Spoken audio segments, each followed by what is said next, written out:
Victorian London wore melancholy like a finely stitched cloak, wrapping its cobbled streets beneath silver rain and drifting mist. Horse-drawn carriages rattled across glistening roads, while merchants shouted beneath striped awnings, hopping to tempt hurried before another shower swept through the city. Among the endless movement stood a modest tea house known for serving respectable ladies, businessmen, and occasional members of the nobility. Every polished table reflected the warm glow of gas lamps, creating an illusion of comfort that contrasted sharply with the uncertain lives of many who worked there. One of those workers was a 24-year-old waitress whose graceful smile concealed burdens no customer ever noticed. She greeted every guest with quiet courtesy, balanced heavy trays without complaint, and accepted exhausting hours because survival rarely allowed room for pride. Few realized that after each shift she wandered London streets searching for another sheltered doorway where she might safely spend the night. Her landlord had evicted her weeks earlier after unpaid rent accumulated beyond forgiveness, leaving her homeless despite her relentless determination to earn an honest living. She carried everything she owned inside one weathered satchel hidden beneath the tea house staircase until closing time. Even during moments of hunger, refused to steal or beg, believing dignity remained valuable when everything else had been stripped away. That unwavering spirit often surprised older employees who wondered how someone surrounded by hardship continued offering kindness to strangers.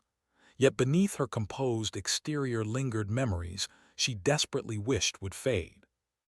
Before poverty claimed her tiny attic room, had once imagined a peaceful future beside, a charming clerk whose polished manners had disguised a calculating heart.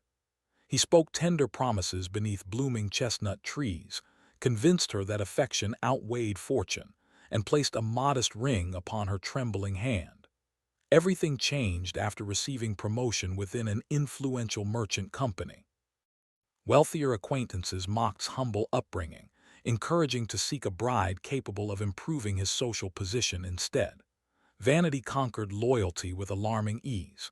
Without remorse, he ended their engagement, announced his intention to marry a prosperous merchant's daughter, and warned never to approach him again. She accepted the humiliation quietly because pleading could never restore genuine love.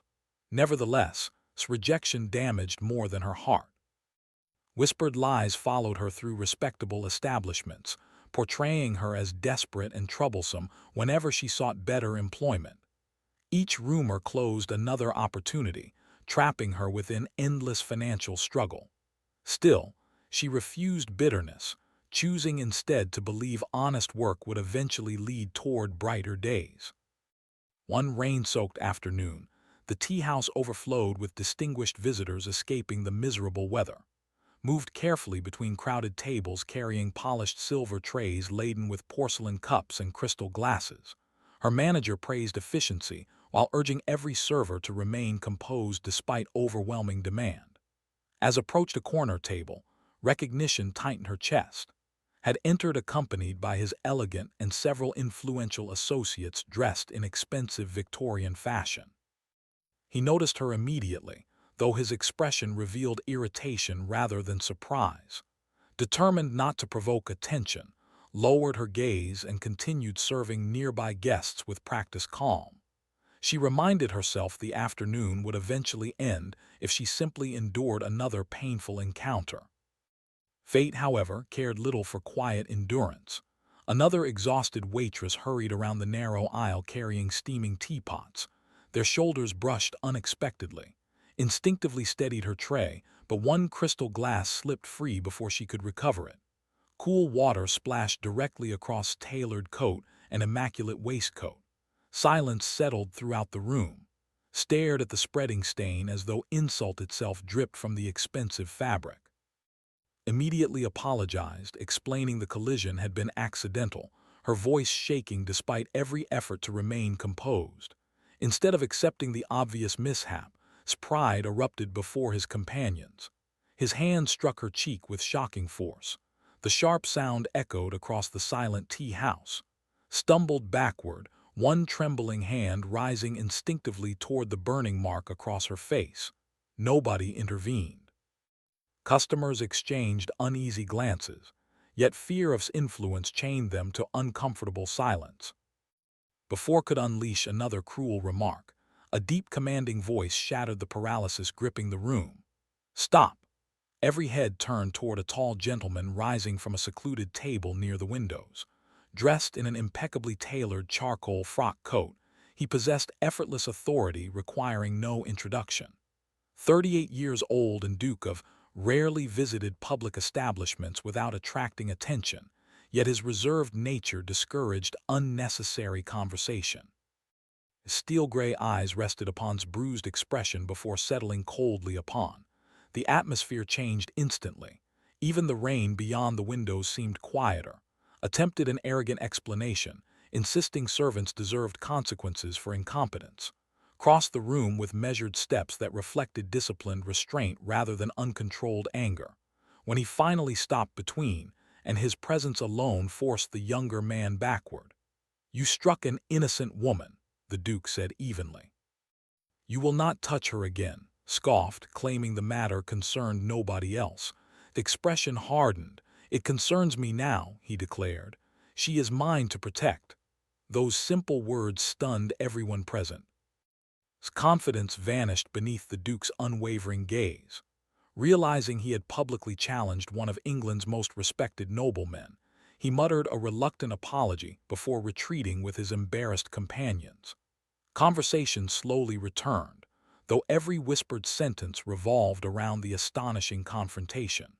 Struggled to comprehend why a stranger possessing unimaginable privilege had defended someone society considered insignificant. After ensuring she suffered no serious injury, quietly requested a private conversation. During their discussion, he learned she possessed neither family nor home. Only uncertain employment threatened by scandal and malicious rumors had spread.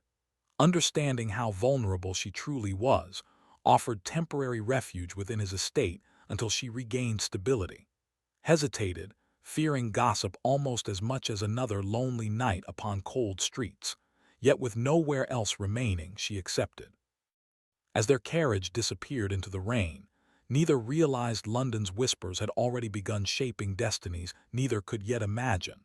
The journey to Manor unfolded beneath gray skies, yet the warmth inside the elegant carriage felt unfamiliar to after weeks of sleeping beneath unforgiving roofs and lonely archways. She sat quietly across from the Duke, carefully folding her worn gloves to hide trembling hands. Respected her silence, sensing she required reassurance rather than conversation. When the carriage finally crossed the estate gates, stared in disbelief at sprawling gardens, ancient oaks, and the magnificent stone manor rising beyond them. She had spent years serving people who lived in luxury, but never imagined stepping across such a threshold herself. Servants lined the entrance to welcome their master, though surprise flickered across several faces upon seeing the plainly dressed young woman beside him. Introduced simply as his honored guest, and instructed everyone to extend the same respect they would offer any member of his household. His calm authority discouraged questions, yet curiosity quietly spread through the corridors after they disappeared inside. Received a comfortable chamber overlooking rose gardens beginning to recover from winter's chill. The room contained more comfort than every place she had lived combined, yet she struggled to sleep within its quiet elegance. Gratitude mixed uneasily with uncertainty. She feared becoming another burden upon a man who owed her nothing beyond simple compassion. The following morning she rose before dawn, instinctively searching for chores. Finding several maids preparing breakfast arrangements, she politely offered assistance.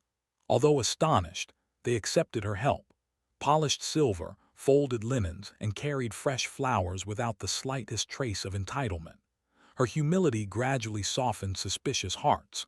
Older servants began speaking kindly with her, while younger maids admired her willingness to work despite receiving privileges she had never requested.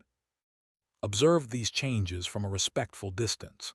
He had expected resentment from his household, yet his gentle character quietly transformed first impressions into genuine affection. During breakfast, he discovered she waited until everyone else had eaten before serving herself. When he questioned the habit, she admitted years of hardship had taught her never to assume food would remain. The confession lingered painfully in his thoughts throughout the day. That evening, he instructed the housekeeper to ensure never again worried about her next meal. She never learned whose kindness inspired the change, though she silently appreciated it. Despite peace within the manor, turmoil brewed beyond its gates. London's newspapers soon reported that the Duke had secretly taken an unidentified young woman into his residence immediately after defending her publicly. Society delighted in speculation. Some claimed she was an ambitious fortune hunter. Others insisted she possessed compromising knowledge about the Duke. Invitations to noble gatherings arrived carrying subtle inquiries disguised as polite conversation. Political rivals quietly anticipated scandal capable of weakening influence in Parliament. Every rumor threatened both his reputation and his fragile dignity. One afternoon invited into the estate library, where towering shelves surrounded a crackling fireplace. He placed several newspapers upon the table before her. She read the cruel headlines with growing disbelief, watching strangers invent disgraceful stories about a life they knew nothing about. Apologized because his intervention had unintentionally exposed her to greater scrutiny. Shook her head gently. She insisted he had rescued her from far worse circumstances than gossip. Nevertheless, both understood the whispers would not disappear naturally. Victorian society rarely forgave unexplained relationships between noblemen and women of humble birth. After several moments of thoughtful silence, spoke with remarkable sincerity. He explained that every rumor endangered not only his public responsibilities, but also his ability to rebuild an honorable future. Respectable employers would fear association with scandal, while landlords would refuse housing. Then he offered a solution neither romantic nor impulsive. He proposed a marriage founded entirely upon protection and mutual respect. As his lawful wife, she would become untouchable to malicious speculation. He promised complete freedom within the marriage, absolute honesty, separate chambers if she preferred, and the choice to leave honorably once public attention faded. Never once did he describe the arrangement as charity. Instead, he called it a partnership preserving two reputations from needless destruction. Stared into the fire, overwhelmed by the enormity of his proposal. She had known betrayal disguised as affection and could scarcely believe genuine kindness existed without hidden conditions. She asked why a powerful duke would sacrifice personal comfort for someone insignificant, answered quietly that no person defending justice should measure another's worth by wealth or birth. He confessed witnessing his gentle mother suffer humiliation throughout childhood because nobody powerful chose compassion over convenience. He refused to repeat that silence while possessing the authority to prevent another innocent life from being crushed. His words carried neither pride nor self-congratulation, only painful conviction born from old wounds. That night wandered the moonlit garden seeking clarity. She realized returning to London meant renewed homelessness, endless suspicion, and doors forever closed by lies. Accepting's proposal promised safety, yet it also demanded enormous trust in a man she barely knew. She knelt beside blooming white roses, remembering the humiliation inside the tea house and the commanding voice that had restored her dignity before strangers. No promise of love accompanied his offer, only unwavering respect. Somehow that honesty comforted her more deeply than grand declarations ever could. The following morning she entered the library wearing her simplest blue dress and found waiting beside the tall windows. Her answer came softly yet without hesitation. She accepted his proposal, not because fortune tempted her, but because she believed integrity deserved faith when the world rewarded cruelty. Relief briefly crossed composed features before returning to quiet dignity. Preparations for a discreet wedding began immediately, while London's restless society waited eagerly for its next astonishing revelation. Neither bride nor groom suspected that a marriage created for protection would soon awaken feelings impossible for either heart to deny, forever.